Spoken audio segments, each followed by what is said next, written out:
ঈদ উল ফিতরের রাতেও দিনের কোনো আমল আছে কিনা? ঈদ উল ফিতর এর সুন্নাহ আছে অনেকগুলো। কি কি সুন্নাহ আছে ঈদ উল ফিতরের?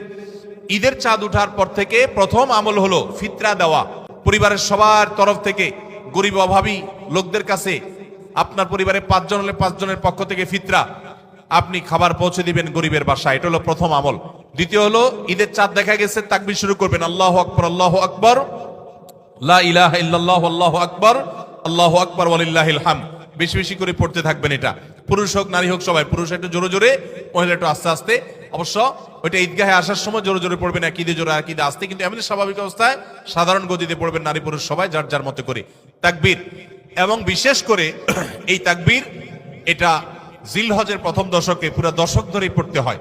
যাই হোক, এই ঈদের চাঁদ ওঠার পর থেকে ঈদের নামাজ পড়তে তাকবীর আমরা শেষ করে পড়তে থাকবো। তৃতীয়ত হলো মেসওয়াক করবেন।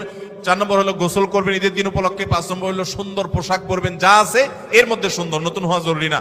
6 নম্বর হলো সুগন্ধি ব্যবহার করবেন। 7 নম্বর হলো আপনার খেজুর খেয়ে তারপরে ঈদগাহে আসবেন, খেজুর খেয়ে মিষ্টি মুখ করে ঈদ উল ফিতর ঈদগাহে আসবেন। এরপরের সুন্নাত হলো যে রাস্তায় ঈদগাহে যাবেন আরেক রাস্তায় ঈদগাহ থেকে ফেরত যাবেন। এগুলো হলো ঈদের সুন্নাহ।